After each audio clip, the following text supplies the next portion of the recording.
आतिफ, आपकी दिली ख्वाहिश थी कि आप खाना काबा में अजान देते, क्या ये ख्वाहिश पूरी हुई? अभी तक तो नहीं हुई, लेकिन मैं बड़ा पुरुमीद हूँ कि इंशाल्लाह एक ना एक दिन ज़रूर होगी। और जितना भी मैं गुनाहगार इंसान हूँ, मुझे लगता है कि एक ना एक दिन सुनी जाएगी। आपसे पहले मेहदी हसन साहब और साबरी बरादरान को ये सादत नसीब हुई। ज़बरदस्त लोग हैं, मैं क्या कह सकता हूँ, वो तो कंपैरिजन ही नहीं है, लेकिन बस यही एक ख्वाहिश है। साबरी बरादरान की आपने एक कवाली रीडू की, ताजदारे हरम निगाहे करम, और वाकई ही मॉडर्न वर्ल्ड को इंट्रोड्यूस फिर से आपने करवाई। ये कहाँ से इंस्पिरेशन आई? वालिद साहब स्कूल छोड़ने से पहले लगा दिया करते थे पीटीवी पे, तो हमें नहीं उस वक्त समझ आती थी बिकॉज वी वर किड्स। तो बस कह लें कि बंदे ने क्या करना होता है, ऐसा लगा कि जैसे किसी ने हाथ पकड़ा और कहा कि हाँ ये पढ़े, तो वो पढ़ दी। और वो बड़ा सादतमंद हूँ कि मतलब मेरे हिस्से में वो किसी तरीके से वो कलाम आ गया। हालांकि वो अगर आप खुद आज भी जब मैं ओरिजिनल सुनता हूँ तो उसकी क्या ही बात है, मुझे तो वो सुन के बहुत मज़ा आता है। हाँ, यूथ को इंट्रोड्यूस कराने में शायद मैं कोई वसीला बन गया हूँ या कोई मेरे थ्रू इंट्रोड्यूस हो गया हो, लेकिन जो उन लोगों की बात थी, वो उन्होंने जो किया, वो मैं नहीं कर सकता। क्या खूबसूरत बात की, और वाकई ही ये खूबसूरत बात एक बड़ा इंसान ही कर सकता है जो अपने बड़ों को क्रेडिट दे। अगर आप इजाजत दें, मैं आपके पास आके बैठ के अगले 2-3 सवाल करना चाहता हूँ। बेशक, मैं तो वडना। बॉलीवुड के अंदर 2 मिसाइल मारे गए, एक राहत मिसाइल और एक आतिफ मिसाइल, और उन्होंने वाकई ही तहलका मचा दिया। फिर वहां के म्यूजिक साइंसदानों ने सोचा कि ऐसी भी अरिजीत मिसाइल बनाने हैं। क्या ख्याल है, ये तजर्बा कितना सक्सेसफुल रहा? मुझे तो बड़ा मज़ा आया उधर काम करके और अपने मुल्क को रिप्रेजेंट करके। और आज भी उस चीज़ की एक्नॉलेजमेंट जो है वो कभी ना कभी ट्विटर से आ जाती है, या कोई आर्टिस्ट वहाँ के जो है वो अपने स्टेटस लगा देते हैं। जैसे अरिजीत ने तो कॉन्सर्ट में भी कहा। बिल्कुल, तो वो उसका बड़ापन है, वो ही लाइक्स माई म्यूज़िक, और कुछ गाने जो है वो सुना है कि वो गाता भी है वो स्टेज पे। और जैसे कि पलाश मुंचल जो है वो जो सिल्क रूट से थे, या नहीं, आई थिंक किसी और बैंड से थे, माई रीजन का गाना था। उन्होंने भी रिसेंटली एक कोई ट्वीट किया था, उन्होंने कहा था कि इन 15 सालों में हम लोग कोई आतिफ जैसा टैलेंट जो है वो प्रोड्यूस नहीं कर सके, कि हमें आतिफ की ज़रूरत पड़ी थी, और इसकी वजह से आज भी लोग जो है वो गिटार्स जो है वो उठा रहे हैं। So I think it's very kind of them as well.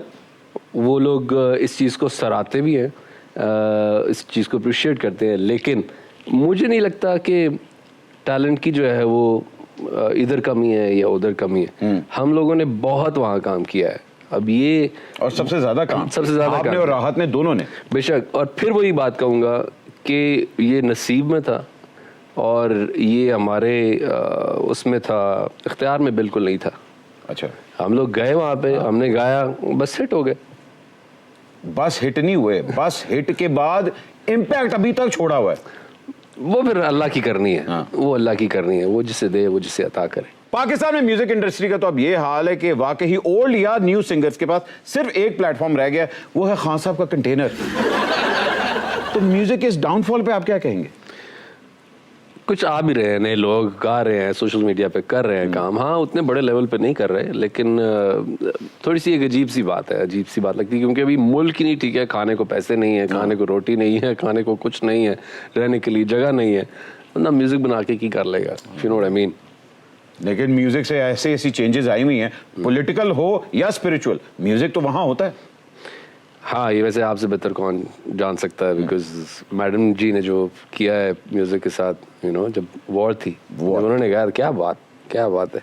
हाँ, शायद आजकल के आर्टिस्ट में इतना जो है वो दमशम नहीं है कि वो रेवोल्यूशन ला सकें किसी ना किसी तरीके से, बिकॉज आप कोई भी एक्सप्लिसिट सी बात करते हैं तो आपको रोक दिया जाता है, वो है कि कर रहे हैं। तो वो आप जब दिल की बात कह ही नहीं सकते, बोल नहीं सकते, बात नहीं कर सकते। आतिफ, आप अभी मैडम नूरजहां की बात कर रहे थे, और जो भट्ट हैं वो इनके नवासे हैं, तो आप मुझे ये बताएं, जो सिंगर बरादरी है वो अहमद अली भट्ट को उनके नवासे होने के 10 नंबर देंगी? यार फोन जरा पढ़ाना, मैं जरा पूछना किसी ने। मेरी बिड्डी देर तेरे फोन करने लगी। मैं इल्जाम जरा होना से पाता रहा क्या। ये मैं आपको बता दूं, आतिफ की बेगम और मेरी बेगम बहुत अच्छी दोस्त हैं, और अक्सर ऐसी मुझे बातें पता लगती हैं कि आपने ये कर दिया, मैं कहा है, हम हमारे से ज्यादा वो आपस में बातें करती हैं। हाँ, वो तो खैर क्या कह सकता हूँ उनके बारे में। दो हस्बैंड बैठे हैं इस तरह करके। जी बिल्कुल, आप ठीक कह रही हैं, आप बिल्कुल ठीक कह रही हैं। क्या ख्याल है अहमद? बिल्कुल ठीक कह रही हैं, सर, बिल्कुल आप कभी गलत कह ही नहीं सकती। बिल्कुल बिल्कुल। आगे शो बढ़ाएं। बिल्कुल।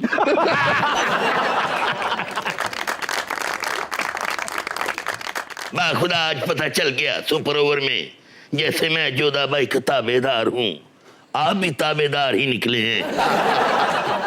ताबेदार होते ता ही इतने बैठे वाले तक।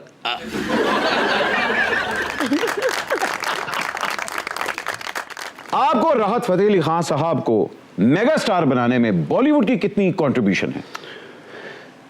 सबसे पहले कंट्रीब्यूशन यहाँ की है बिकॉज मुझे राहत साहब का नहीं पता, बिकॉज मेरी एल्बम जो थी वो यहाँ पहले रिलीज हुई थी। हाँ। पहले यहाँ आई थी, यहाँ पे आदत हिट हुआ था, वो लम्हे हिट हुआ था, फिर महेश भट्ट साहब ने वहाँ बुलाया था। बिल्कुल।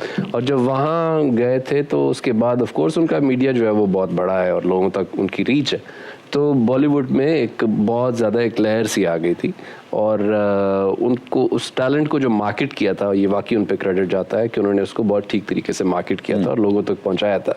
यानी कि आज भी अगर फीजी में मुझे कोई सुन रहा होगा तो उसका रिस्पॉन्सिबल जो है वो बॉलीवुड को ही मैं कहूँगा, उनका मीडिया है। एग्जैक्टली। आपके और राहत के बाद लगता है इंडिया ने अपने दरियाओं के बाद स्टारडम पे भी डैम लगा दिए हैं। गल इन्नी जी है कि जिन्हों अल्लाह रखे उन्होंने कौन चुके। ਤੇ ਦੂਜੀ ਗੱਲ ਇਹ ਵੀ ਹੈ कि स्टारडम ਦੇ ਉੱਤੇ ਕਦੀ ਬੰਦ ਨਹੀਂ ਪੈ ਸਕਦਾ, रोक ही नहीं सकते आप उसको। आप नहीं रोक सकते। वाकई जी डैम ते डैम फूल ही बन गया, मगर आप और राहत सोशल मीडिया से पहले हिट हुए थे, तो ਤੁਹਾਨੂੰ ਤੇ ਡੈਮਾਂ ਦੀ ਲੋੜ ਹੀ नहीं है। You don't give a damn। Damn। Dam से याद आया, आतिफ भाई ये घड़ी देखकर बताना क्या डैम हुआ है।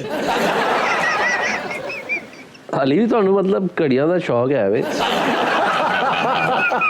उम्र देखो बंदा ख्याल कर लेंदा है। आंधियां नसीबा नाल थोड़ा सा गा के भी ना ऐसे। हाय अरे आतिफ ने आंधियां रिक्वेस्ट नसीबा नाल ए कड़ियां, आंधियां नसीबा नाल ए घड़ियां, तेरे तेरे नु सजाया लाला फुल चढ़ियां, तेरे तेरे नु सजाया लाला फुल कड़ियां। बहुत बट या केबी को वेल फड़ के लिया।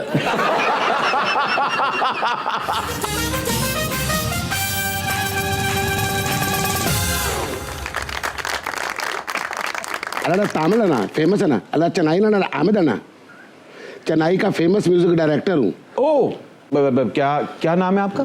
ख्वाजा AR अत्रे। अंदरून लाहौर तो कोई बारात चेन्नई चली गई सी। ख्वाजा खुर्शीद अनवर, AR रहमान और रशीद अत्रे, हम उनका बड़ा फैन है जी। अच्छा। हम बहुत बड़ा म्यूजिक डायरेक्टर, ओह। बड़ा महंगा म्यूजिक डायरेक्टर। ओके। हमको बुक करने के लिए 2 साल पहले साई देना पड़ती। 2 साल तुसी म्यूजिक डायरेक्टर है, खुश रह गए कि तानु साई देनी पड़ती है। अला खुसरा सुथरा। अच्छा आप यूं करें, अपनी कोई मशहूर कॉम्पोजिशन तो सुनाएं। एंड्रॉइड मार्गोटन है नाड़े, मैं नहीं सुनाती, मेरा असिस्टेंट ये वाकिफ असलम। वाकिफ असलम। आतिफ भाई का वाकिफ है ये। शुक्र है उन्होंने आफत नहीं कहा था।